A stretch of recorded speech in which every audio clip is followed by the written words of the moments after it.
네, 오늘은 요한이서 1장 1절에서 6절 말씀으로 진리와 사랑, 계명을 지킴으로라고 하는 제목으로 하나님 말씀 우리 함께 살펴보기로 합니다. 요한이서는 요한 1서의 축소판이라고 할 수 있을 정도로 그 성격과 내용에 있어서 요한 1서와 유사합니다. 그 이유는 요한 1서를 기록하고 또 이렇게 그 내용을 보게 되어지면요, 그걸 보충하기 위해서 또 강조하기 위해서 기록되었다라고 하는 것입니다. 그러다 보니까 그 기록 배경도 같다고 할 수 있습니다. 다만 요한 1서가 서신서의 그런 전형적인 형식을 초월해서 논문의 형식을 취하고 있는 반면에 요한 2서는 1장으로 이루어진 짧은 서신입니다. 그래서 전형적인 서신의 형식을 갖추고 있습니다. 사도 요한은 요한 1서에서와 마찬가지로 진리 안에서의 그 사랑의 실천을 매우 강조하고 있습니다. 이것은 당시 초대교회의 대표적인 그 이단이었던 이 영지주의를 염두에 둔 교훈이었는데요. 당시 영지주의 이단들은 하나님에 대한 영지를 가지고 있는 자신들만 거룩한 성도라는 거예요. 구원받은 하나님의 백성이라고 주장했다는 것입니다. 그러면서도 실제적인 모습을 보게 되어지면 하나님의 계명이 그들의 삶 가운데는 없었습니다. 도덕적인 방종을 일삼았다라고 하는 것입니다. 더욱이 그들은 사랑을 부르짖으면서도 행함이라고 하는 것이 전혀 없었어요. 그러기에 요한은 참 성도라고 한다면 마땅히 이러한 자들과 달리 하나님에 대한 바른 지식과 함께 또한 마땅히 하나님께서 기뻐하시는 진리 가운데 행하고 또 진실되게 행함이 있는 그런 사랑이 오늘 우리의 삶 가운데 나타나야 된다. 그래서 이 실천을 강조하고 있는 것입니다. 요한은 택함받은 부녀와 그 자녀들이 주 안에서 살고 있다고 하는 것을 알고 기뻐합니다. 그들은 요한이 늘 강조한 대로 진리와 사랑 가운데 거하면서 살았습니다. 요한은 이들이 하나님의 택함을 입은 자들이라고 하는 것을 알고서 기뻐했던 거죠. 택함받은 자와 그렇지 못한 자는 진리와 사랑을 어떻게 생각하고 있고 또 어떻게 또 실천하고 있는가, 이 여부에 달려 있다는 것입니다. 이것으로 분별되어진다는 것입니다. 언젠가 한 성도가 성지순례를 갔는데요. 그 성지순례를 하는 도중에 소아시아의 어느 교회를 방문했다고 합니다. 근데 그때 그 교회 안에 또 한 무리의 한국인 관광객들이 있었는데요. 이들은 성지순례를 온 것이 아니라 일반 여행으로 온 사람들이었다는 것입니다. 그래서 그들은 교회 안에서 마구 떠들면서 이리저리 돌아다니다가 십자가상 앞에서 이런 얘기를 하는 것을 들었다는 거예요. 한 사람이 이런 얘기를 합니다. 어이, 저 십자가 위에 달린 저 사람이 누구야? 이렇게 묻자 또 한 사람이 이렇게 대답하더라는 거예요. 참, 너 무식하구나. 저게 바로 예수쟁이들이 말마다 기도하는 그 예수라고 하는 사람이야. 근데 또 옆에 있던 사람이 또 한마디 툭 던지는 겁니다. 아니, 근데 저 예수라는 친구 왜 이렇게 평소에 못 먹어서 왜 이렇게 말랐어? 이런 얘기를 하더라는 겁니다.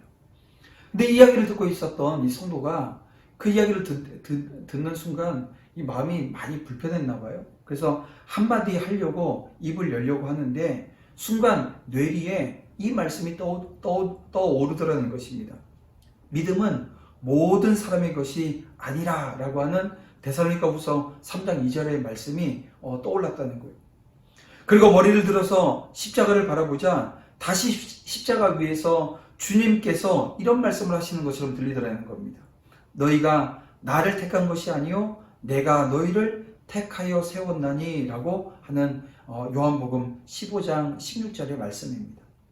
때문에 그는 이 말씀이 기억나고 들리는 듯해서 밖으로 나가서 정말 주님이 자신을 택해 주신 그 택함에 대해서 감사하지 않을 수 없고 그 은혜가 너무나도 감사해서 그만 펑펑 울고 말았다라고 하는 이야기입니다. 만일 그 주님의 은혜가 없었다고 한다면 자기도 십자가 앞에서 방금 저 사람들처럼 무지하고도 어리석은 자들같이 말했을 거라는 거죠. 이걸 생각하게 되어지니까 감사하지 않을 수 없는 겁니다. 그렇습니다, 여러분.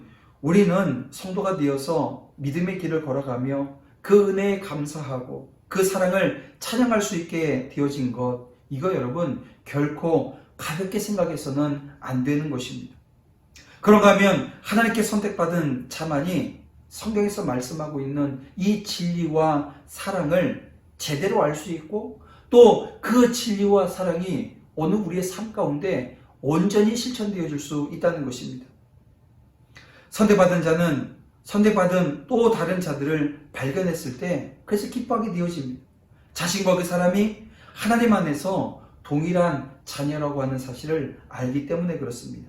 그래서 여러분, 선택받은 자는 이 진리와 사랑 때문에 기뻐하고, 또 함께 선택받은 그 다른 하나님의 자녀들 때문에 감사하며 기뻐하게 되어져 있는 것입니다. 자, 이제 요한은 하나님이 주신 계명을 상기시킵니다. 그 계명은 서로 사랑하라고 하는 말씀입니다. 하나님과 이웃을 사랑하는 계명은 성경이 처음부터 명한 것이었습니다. 이 계명은 하나님의 모든 자녀들에게 주어진 것이고요. 그런데 아직 성도들 가운데서도 이 말씀에 대해서 분명히 이해하지 못하는 분들이 계시는 것 같아요. 그래서 이런 이야기를 합니다. 어째서 하나님에 대한 사랑이 계명에 대한 실천으로 나타날 수밖에 없는가라고 하는 질문을 하시는 분들이 있습니다. 하지만 우리가 성경을 조금만 자세히 읽고 그것에 순종하기를 원하는 마음이 있다고 한다면 이 질문에 답하는 것은 여러분 결코 어렵지 않다는 것입니다. 아니, 인생에서 일어나는 단편적인 일들로도 충분히 설명이 가능하다는 것입니다. 여러분 생각해 보세요. 사랑하는 연인이 생겼다고 한번 생각해 보십시오. 예컨대 남녀를 불문하고 모든 사람은 사랑하는 사람이 생기게 되어지면요, 그때부터는 자기 생각이 아니라 상대방의 생각을 존중하게 되어지고요, 그 사랑하는 사람의 뜻대로 움직이는 모습들을 보게 되어집니다. 이전까지 방탕한 생활을 했던 남자도 사랑하는 여인이 생기면 그 여성의 말을 들어서 단정한 남자가 되어지더라는 것입니다. 또 말괄량이처럼 행동하던 여성도 사랑하는 남자가 생기면 온순하게 변화되어지는 것도 한 예일 것입니다. 여러분, 이러한 현상이 하나님과 이 성도의 관계라고 해서 예외가 될 수 있을까요? 아닙니다. 아니, 오히려 이러한 현상은 더 강하게 나타나는 것을 보게 되어집니다. 왜냐하면 하나님을 사랑하는 성도 가운데에는 하나님의 영이신 성령께서 오늘 우리 가운데 역사하시기 때문에 그래요. 그렇기에 누군가 하나님을 사랑한다고 하면서 그 말씀과 계명을 쫓아 행하지 않는다고 한다면 여러분, 그것은 진정으로 하나님을 믿고 사랑하는 자라고 말할 수 없겠지요. 우리가 진정으로 하나님을 사랑한다고 한다면 내 이웃을 내 몸과 같이 사랑하라 라고 하신 그 주님의 말씀을 쫓아서 사랑을 실천하지 않을 수 없다는 것입니다. 이제 실제적인 질문을 드리고 싶습니다. 성도 여러분, 여러분은 성도로서 그리스도의 신부라고 자처하십니까? 만약 이 질문에 그렇습니다 라고 답하셨다고 한다면 이제 여러분이 할 일이 무엇입니까? 이 질문에 예라고 답한 것이 여러분 무엇을 의미하는 것입니까? 그렇습니다. 그것은 이제 말씀에 따라 실천해야 된다라고 하는 것입니다. 그러므로 만약 이제 힘차게 아멘 했다고 한다면 무엇보다도 믿음의 형제 자매들을 사랑하고 이웃을 사랑하는 일에 정말 힘써야 됩니다. 그리고 실천해야 합니다. 이것이 하나님에 대한 여러분의 사랑의 진정성을 입증해 보이는 길이라는 거죠. 사랑하는 성도 여러분, 우리의 신랑 되신 그리스도께서 이렇게 오늘 우리에게 요구하십니다. 요한복음 13장 34절인데요. 새 계명을 너희에게 주노니 서로 사랑하라. 내가 너희를 사랑한 것 같이 너희도 서로 사랑하라. 이제 그 요구에 합당한 길을 함께 걸어가는 저와 여러분 되어지기를 주님의 이름으로 축원합니다. 우리 함께 기도드리겠습니다.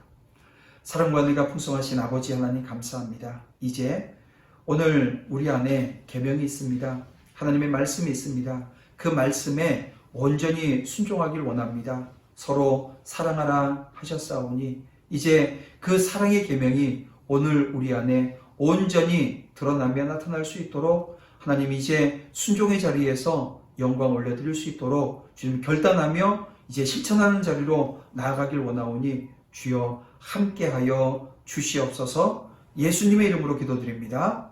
아멘.